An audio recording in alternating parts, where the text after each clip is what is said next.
Welcome back everyone, welcome to civil services study. देखिए, बहुत सारे स्टूडेंट का कमेंट आया था कि सर मेंस के ऊपर वीडियो बनाइए। मेंस का सिलेबस क्या होता है, कितने नंबर का होता है, कितने एक सब्जेक्ट कितने मार्क्स का होता है, टोटल कितने का होता है, कौन कौन से प्रश्न उसमें पूछे जाते हैं। तो देखिए, यह है मेंस का सिलेबस। बहुत सारे स्टूडेंट को पता होगा, जिनको नहीं पता है वो इसको अच्छे से देखना। वो इसका जो PDF है वीडियो के नीचे डिस्क्रिप्शन में डाल दूँगा, इसको डाउनलोड कर लेना। देखिए, 9 पेपर होते हैं। अगर आपका प्रीलिम्स का एग्ज़ाम निकल जाएगा तो मुख्य परीक्षा में UPSC सिविल सेवा की 9 पेपर होते हैं पूरे।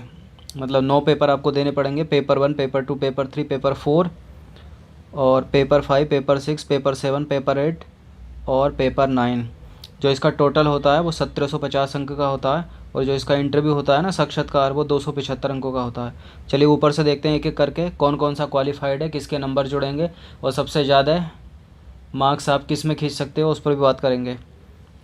तो देखिए, जब मान लीजिए अगर मेंस का एग्ज़ाम 1 अक्टूबर को है या सितंबर के एंड में, इस बार जो भी है, तो एक दिन में कम से कम 2 पेपर आपको देने होते हैं। पेपर 1 में मान लीजिए सबसे पहले दिन जो एग्ज़ाम होता है ना, वो निबंध का होता है। SC का एग्ज़ाम होता है। SC का एग्ज़ाम होता है और SC है 250 अंकों का। 250 अंकों का SC होता है इसमें। और देखिए, पहले तो एक SC लिखना आता था। 2014 या 2013 में 12 में पहले एक SC आता था। अब क्या है, 14 या 13 से शायद उसमें क्या 2 SC कर दिए हैं। तो 2 SC आते हैं 125-25 अंकों के। 2 SC लिखने होते हैं। 3-3 टॉपिक दे देगा। दो पार्ट में डिवाइड कर देगा। खंड का में 3 और खंड खा में 3। तो 3 में से 2 कर दो या 4 में से 2, या फिर 3 में से 2 कर दो या 4 में से 2। तो 2 SC कम से कम आजकल लिखने पड़ते हैं। और एक SC देखा जाए तो 125 अंक का, 2 हो गए 250 अंक के। अगला जो पेपर 2 होगा, मतलब एक ही दिन में 2 पेपर होंगे। कम से कम एक SC का होता है। और पहले तो ऐसा होता था, एक SC का होता था, फिर अगली सेकंड मीटिंग में होता था कंपलसरी पेपर। लेकिन अब क्या हुआ, एक दिन खाली SC का कर देते हैं लोग, और जो अगले दिन है तो कंपलसरी पेपर रख देते हैं, दोनों, हिंदी का और इंग्लिश का जो भी। तो अभी बात करते हैं हम फिलहाल SC पेपर 1 में। देखिए, निबंध आएगा। एक निबंध आता है इसमें 250 अंकों का। अब देखिए, बात करते हैं GS पेपर 1 की। 4 सब्जेक्ट है ना, GS पेपर 1, GS। देखिए, 2 बातें हैं यहाँ पर, GS paper 1, GS paper 2, GS paper 3, GS paper 4। ये प्रश्न पत्र एक तरह से देखा जाए, प्रश्न पत्र 1, प्रश्न पत्र 2, प्रश्न पत्र 3, प्रश्न पत्र 4, प्रश्न पत्र 5, ऐसी 9 प्रश्न पत्र हैं। और 9 प्रश्न पत्रों में जो 4 पेपर डिवाइड हैं GS के, तो उनको GS paper 1, GS paper 2, GS paper 3, GS paper 4 कर दिया है।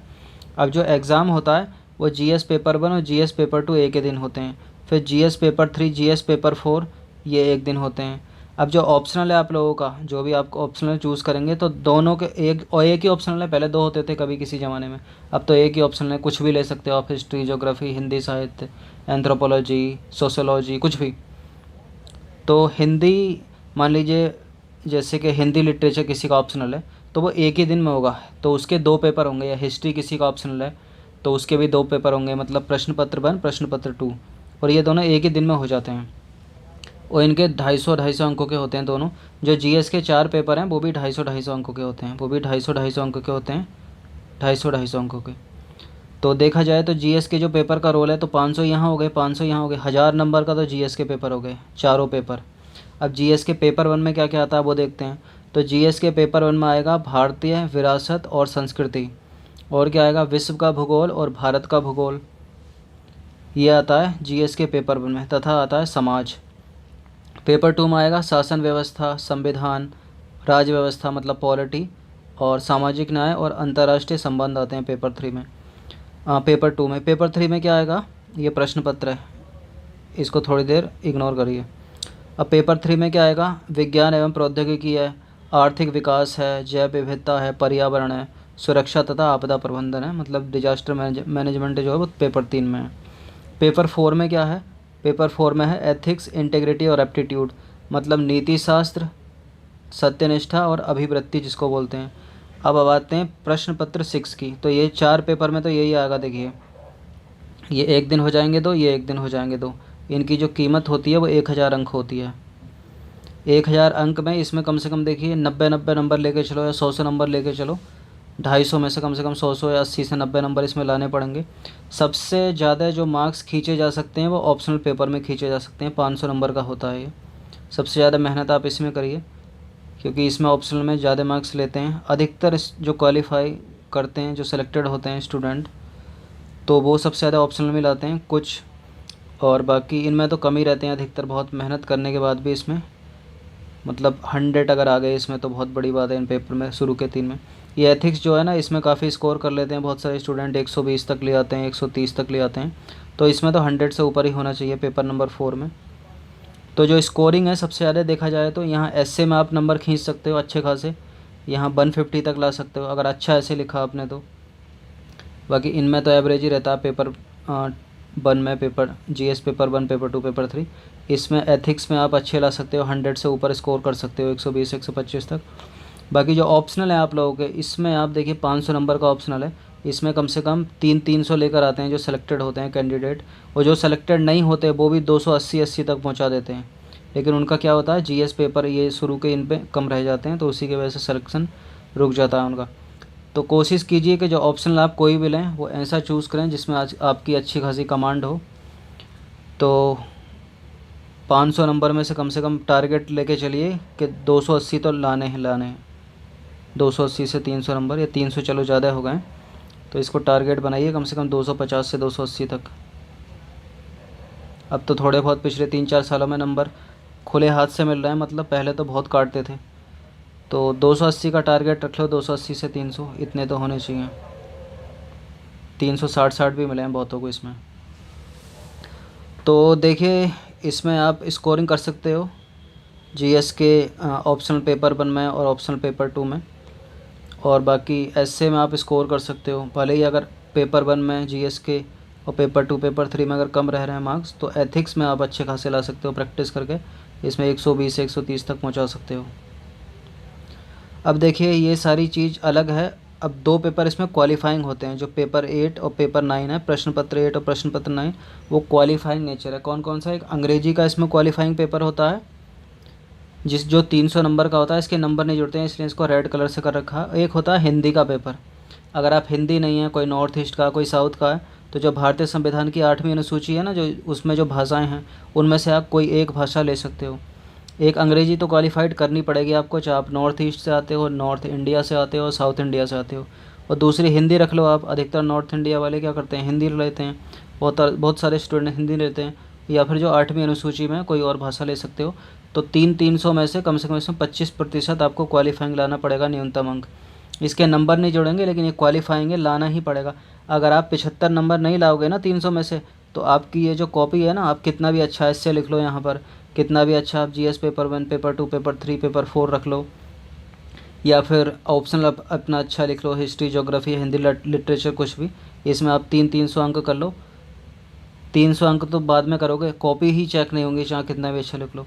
अगर आप इसमें फ़ेल कर गए, अंग्रेजी में फ़ेल कर गए, 300 में से 75 नंबर नहीं ला पाए, या आप हिंदी में फ़ेल कर गए, या जो आपने दूसरी भाषा ली उसमें फ़ेल कर गए, 75 अंक नहीं ला पाए, जो ऊपर की सारी कॉपियाँ हैं ना वो चेक नहीं होती। सबसे पहले इन्हीं कॉपी चेक होती हैं, सबसे पहले यही क्वालिफाइंग कॉपी चेक होती हैं वहाँ पर। अगर बच्चा इनमें पास हो रहा है तब बाकी की कॉपी चेक कर दें। वो ऐसा नहीं है कि पहले उन कॉपियों को चेक करेंगे, तो उनका बोझ तो कम हो जाएगा ना। अगर आप फ़ेल कर गए, इसमें 75 नंबर नहीं ला पाए इंग्लिश में या फिर हिंदी में, तो दोनों ही नंबर लाने ज़रूरी हैं, मतलब क्वालिफाइंग। अगर कोई इंग्लिश मीडियम का बच्चा है तो वो हिंदी लेगा तो उसको क्वालिफाई करना पड़ेगा, 75 नंबर लाने पड़ेंगे।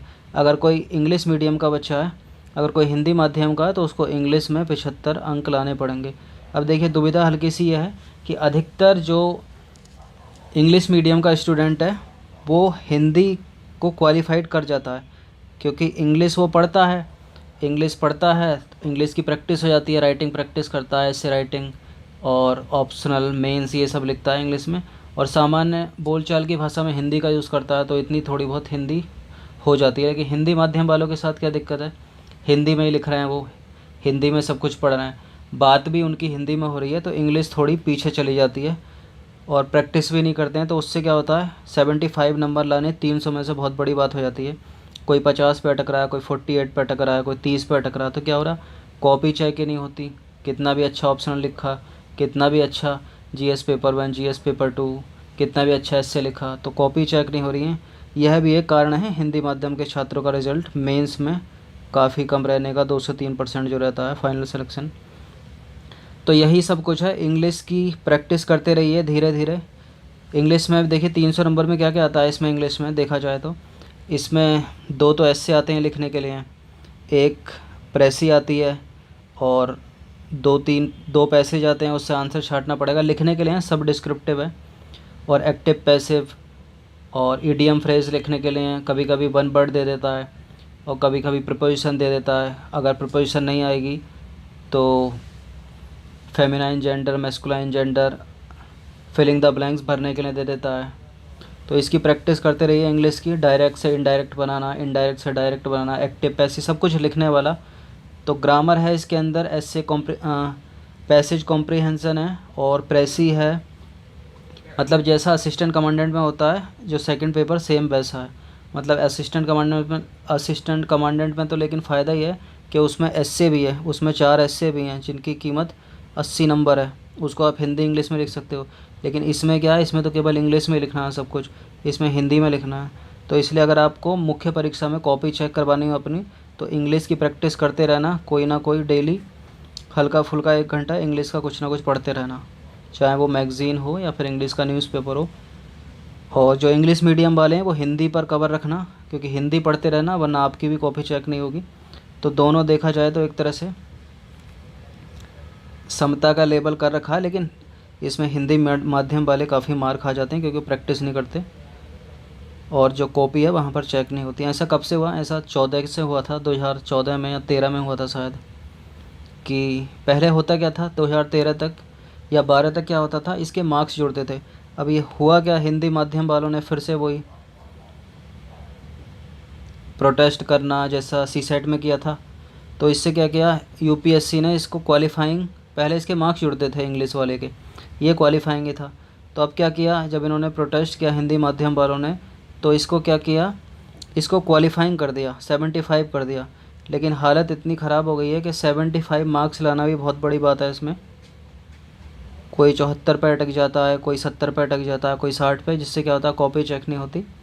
वो हिंदी माध्यम वालों का काफ़ी रिजल्ट इसकी वजह से नीचे जा रहा है। बाकी सीसेट रोक लेता है और मुख्य परीक्षा में यहाँ ये इंग्लिश रोक लेती है। तो इसलिए प्रैक्टिस इसकी करते रहिए और इंग्लिश वाले हिंदी की करते रहिए, ताकि यहाँ आप अच्छा लिख जाएं तो कम से कम कॉपी तो आप लोगों की चेक हो जाए। तो देखिए यही है मेंस का सिलेबस। और इंटरव्यू जो होता है वो 275 अंकों का होता है। अगर आप मेंस में अच्छा स्कोर कर जाओगे, यहाँ पर अच्छा स्कोर कर जाओगे 1750 में से, और कट ऑफ जाती है देखिए वही 700 तक कट ऑफ जाती है या 682 तक कट ऑफ जाती है 1750 में से। पिछले 4-5 सालों की तो यही है। इंटरव्यू 275 नंबर का होता है। अगर आप रिटर्न एग्ज़ामिनेशन में, मतलब मुख्य परीक्षा में, अगर आप ज़्यादा मार्क्स ले आओगे तो आपका जो ये इंटरव्यू है यहाँ पर, इसमें कम भी मार्क्स आएंगे तो चलेगा। लेकिन कई बार इंटरव्यू के मार्क्स भी निर्णायक सिद्ध होते हैं अधिकतर।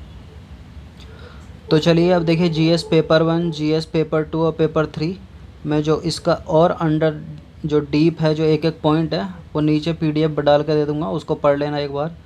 बाकी जो जानकारी थी मोटी मोटी वो यही थी। अब जिनको नहीं पता होगा बहुत सारी चीज़ें वो समझ गए होंगे। चलिए, thanks for watching this video. Thank you.